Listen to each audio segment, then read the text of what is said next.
Pwede rin naman na kunin nyo muna to kapag lagay sa plato tapos ano, pero ano, trip namin ganito lang.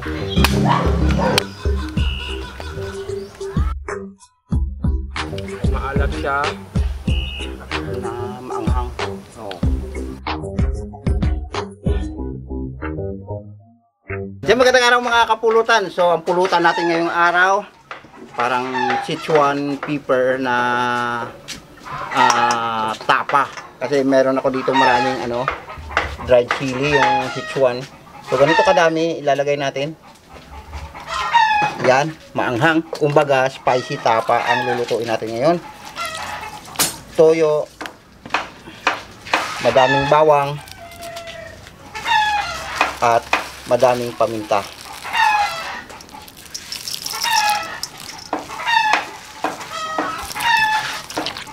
So alam niyo naman mga kapulutan na inventor tayo ng pulutan.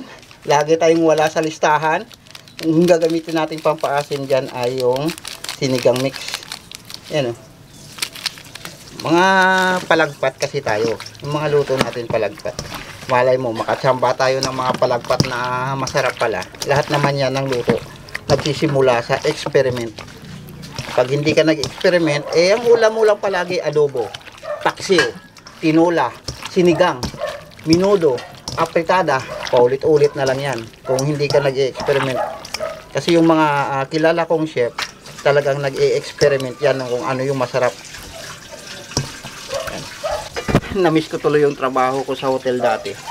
Pag kami ini-inventong menu, yung aming executive chef ay lahat ng department head titikim, kasama na ako dun. Naku, sarap buhay nun.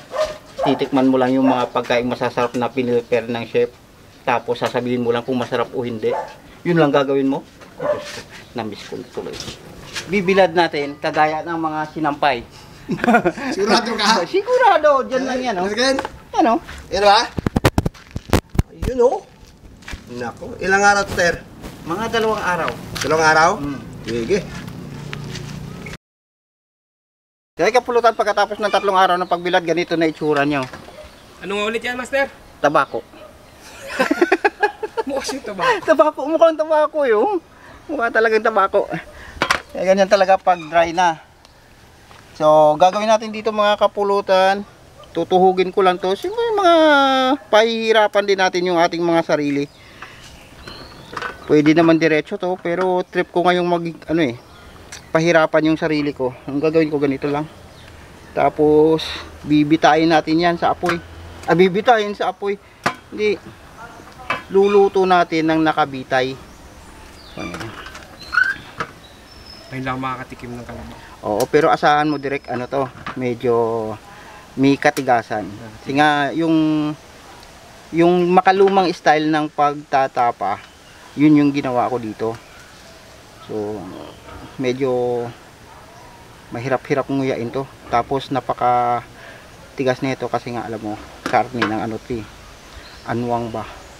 Kung sa Aklan, anwang. Oo, kung sa Ilocano, nuwang. Sa mga Ilocano namin mga viewers diyan. Nagbabalak nga kami actually ni Direk. Yan yung naghawak ng camera. Na balak namin pumunta sa lugar na kung saan ang salita ay Ilocano. So siguro sabihin na lang natin direct kung may ticket na, no? Baka mamaya mapurnada pa eh. So ganito lang. Tapos magdudubla na tayo. Ginagawa niya, Master? Kaya nang sinabi ko kanina, pahihirapan na ang sarili namin. Pwede naman diretsong ihaw na to. Kaso Shout out ka lang kay George na may hawak ng bareta. ay, George. Hello po. George. Nag-imas George.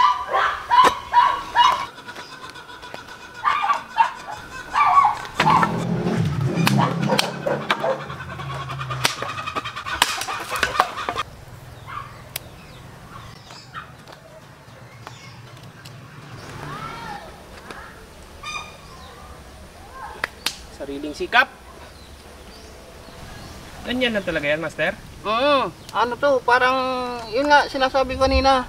Pwede namang iihaw ng diretso pero papahirapan talaga natin sarili natin. Nagsibak pa tayo ng kahoy.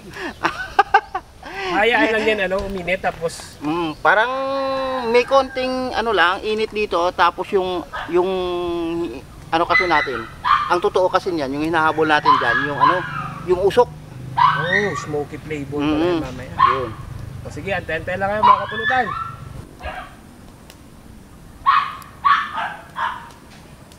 Ayan na mga kapulutan. Ang mga sinasabi mapapahirap ng sarili, di ba? Tapos ginoo ko. Pero sa tingin mo pwede na kaya to, Master? Subukan mo na. Naubos na rin yung kahoy. Gugupit lang tayo dito, mga kapulutan. Let's see. Tapang kalabak. O, ikaw George. Tingnan nga natin yung luto ni ni Master. Matigas siya mga kapulutan pero Matigas, Yung tolerable Master. para sa mga Sa mga bata pa saka walang hindi pa pustiso. healthy pa yung mga ngipin. Wow. Hindi naman talagang matigas. Yung sakto lang. Sakto lang. Oo. Saka sarap ah. Yung bandang dulo nag-crispy. Sa apoy mga kapulutan kasi parang na lang siya. Lalagyan ko sana ito ng direct ng pampalambot. Yung pink salt. Oo. Kaso lang, nakagawa na rin kasi ako ng tusino. Baka sabi ko, baka mamaya. Paglasang tusino. Oo. Tapos yung parang, baka lang, siyempre alam mo naman pagka sobra kain natin ng mga ganong klaseng chemicals, di ba? Oo. Kaya the lesser the condiments, di naman the healthier, the lesser the healthier. Pero parang wag natin masyadong sanayin yung sarili natin sa George ko ka pa. O mga kapulutan, kampay tayo. Typical na araw. Makulimlim na panahon sa likod bahay. Tapos, ang ganda ng paligid dito. Papalibutan tayo ng maraming puno. Puno ng mahogany. Niyog. Dami. Palma. At yan, yung pinaka malaki na yan. Yung kahoy. Siguro mga hindi kaya ng 3 tao yan, oh. Yung, Hindi. Yung kahoy nga. Yung nakaganon tayo. hindi. Hindi, Hindi no? kaya palibutan ko kapulutan kahit Sobrang laki niya. 3 kami. Siguro mga 5 o 7 tao. Parang sumobra sa alat, ah. Maalat siya. Na maanghang. Oo. 3 araw na nakabilad. Tsaka buti nakisama yung panahon. Oh, Master. 3 araw na mainit. So, pwede rin naman na kunin nyo muna to kapag lagay sa plato tapos pero trip namin ganito lang. Padilim na rin naman kasi. Minsan kasi masarap din yung mga ganito, yung mga Oo. iba tayo mga batang dagat. Oo. Kuha tayong mawik. Oo. Yung Tapos, mawik pagipis. mga kapulutan, mga yun. Saan ba bandang lugar? Basta yung tawag nila doon, kuratsa. Pero yung malalaki na yun, masarap din yun. Di ba ganito din ginagawa natin tabing dagat? Mag-ihaw ng... Nag-ihaw ng isda. Mm. Saka mga Medyo challenging yung mga ganitong pulutan, mga kapulutan kasi may katigasan siya pero okay na rin. Sarap kasi partner sa malamig na Oo. Malamig na kanin. Yung alap niya parang sarap isahog sa munggo. Pag nasa kanin to, Master, pampagana to eh. Kasi maalat eh. Oo. Hindi ko akalain na aalat siya ng gano'n. Wala namang asin. Masyado siyang na-ferment. Tuyo lang talaga. Baka nasobrahan sa tuyo, Master. Tsaka kasi wala akong nilagay na kalamansi. Yun lang. Wala ka bang ibang nalalasahan? Wala eh, parang yung maalat lang talaga. Sili Maalat asin, lang, no? At saka yung Sili anghang. asin. Ay, hindi talaga siguro. Siguro ang, alam mong mali ko doon, kaya umalat ng ganyan. Ang nilagay ko kasi, hindi kalamansi. Ano? Sampalok. Kala ko pa. Yung yung sinigang mix. Uy! Yung powder. Mawi! Pumasok sa mawi. Hindi natunaw sa tubig siguro. Yun siguro yung Pero ayos, Master. Nanood Kasi lang siya sa balat pero hindi siya pampagana sa kain. Hindi siya amano sa loob. Pero pagkagat mo, medyo may kaadatan. Pero habang inunguyan niya na sa kapulutan, ano. Eh, kung pwedeng kamayin na to. Kamay mo na. Pwede.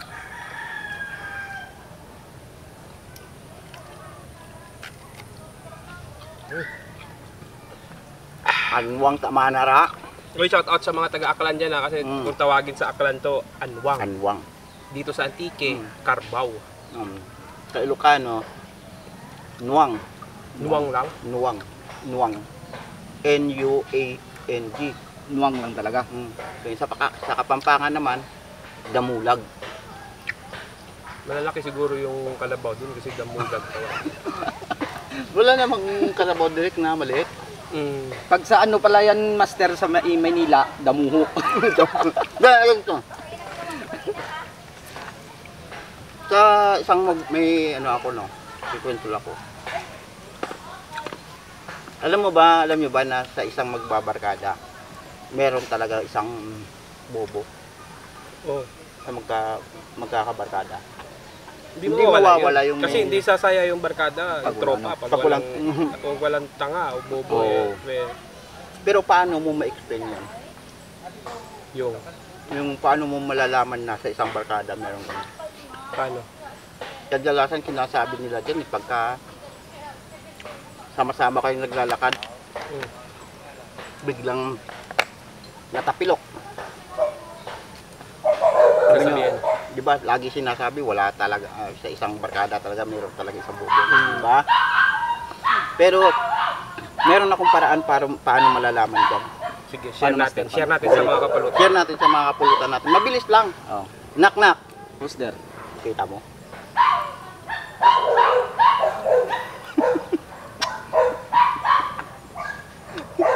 Siya lang yung sumagot mga kapulutan. Siya lang mag-isa. Nandito lang ako. Tatanong mo pa kung ay, magkaharap lang naman tayo. Who's there? Nalaman ka agad. Ang bilis na. Ang galing mo talaga, master. Nalaman mo. Para hindi makaganti. Tapusin na natin. Mamaya gumanti pa yun. Tukso mo lang. Tayo. Para di na makaganti. Yan mga kapulutan. Panibagong araw na naman. Oh, isa pa. Di. Isa pa. Oo.